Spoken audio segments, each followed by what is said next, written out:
Hey, what's up everyone? In this video, we're going to go over how to create a commit. All right, so I have this folder here called My Project. I'll go ahead and open that. And inside, I will open a new Git Bash window. So I've already initialized Git inside of this folder. So we can go ahead and start using our Git commands. I'll type in git status to see where we're at. And we'll see that we have no changes in the working directory and we have no changes in the staging area. So I'll go ahead and add a new file and I'll call it my code. Okay. You know what? Let's go ahead and add two files. So my code and my code 2. All right. And I do git status. You'll see that those two changes are now in the working directory. So let's go ahead and move them over to the staging area. And we do that by typing git add. And if we type in period, it'll grab everything that's in the working directory. And when we press enter, it'll move them over to the staging area.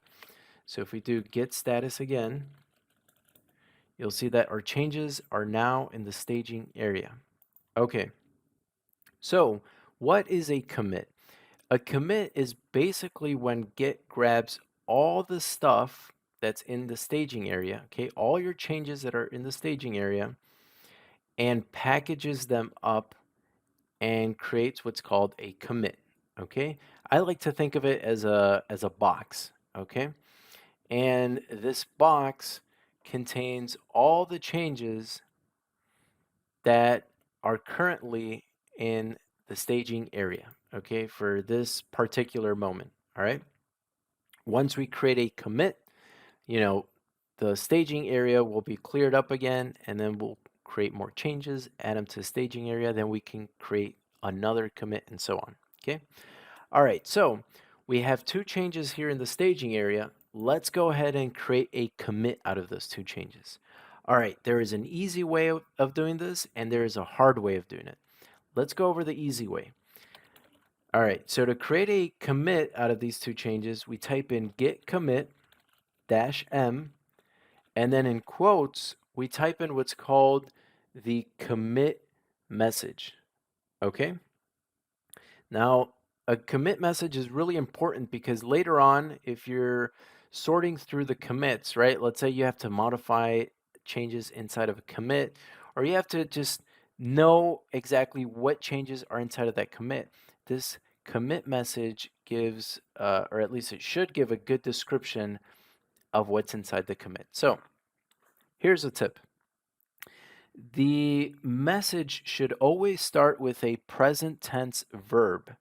So something simple like for example, here I would type in a message, uh, something like add my code and my code 2. Okay? I've seen people add very complicated messages like I added, I added a file called my code, and so on. It doesn't have to be that complicated. Always start your commit message with a present tense verb, something simple like add my code and my code 2. If we had deleted files, then we would type in something like delete my code and my code 2, right? If we updated a file, we would type in update my code 2. Remember, just keep it short, um, but still make it descriptive so that the person knows what's inside of the commit. All right, so we'll keep it at add my code and my code 2. All right, we'll press enter. Cool. If we type in git status, you'll see that the working directory is now clean. Okay, we've got nothing in the staging area. Very cool. All right, now let's go ahead and add another file. We'll call this my code 3. Okay, and if we do git status, you'll see that that change is now in the working directory. So let's go ahead and move that over to the staging area.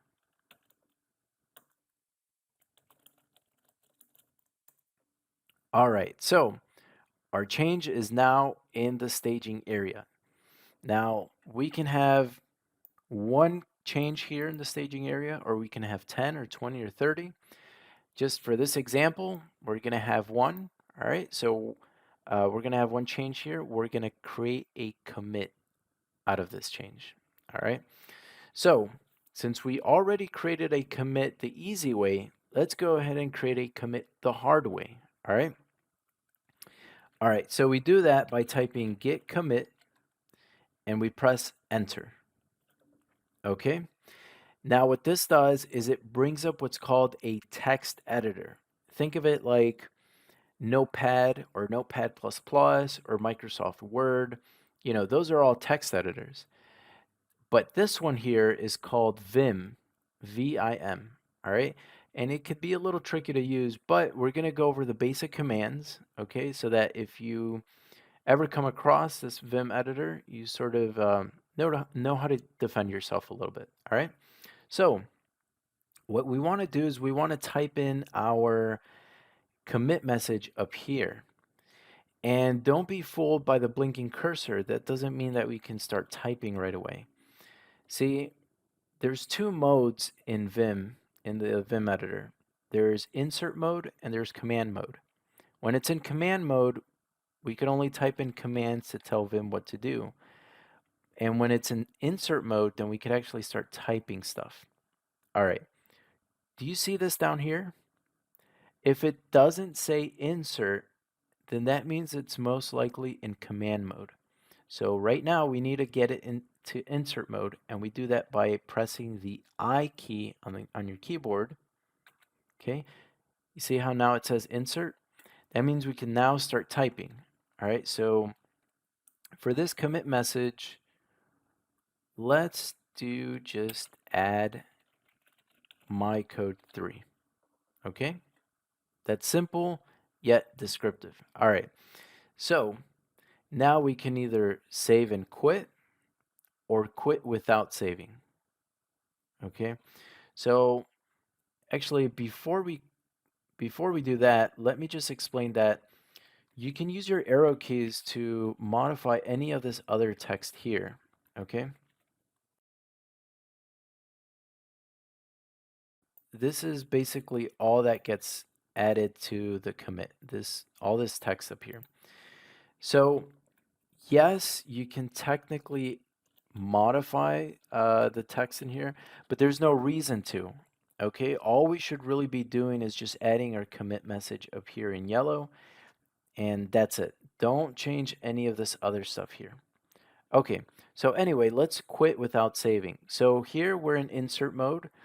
If we press the escape key on our keyboard, which is the ESC key on the top left of your keyboard, press that once, and that'll exit insert mode. Okay, so now we're in command mode.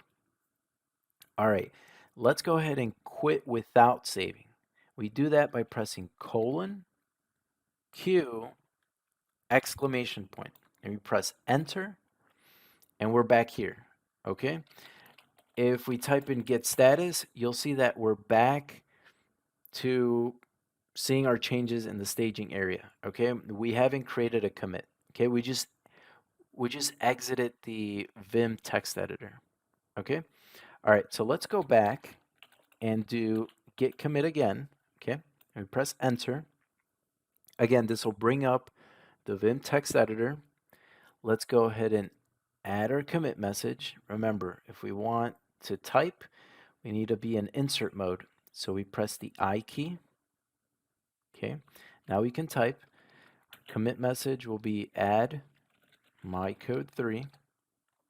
Okay, now we want to save and quit, right?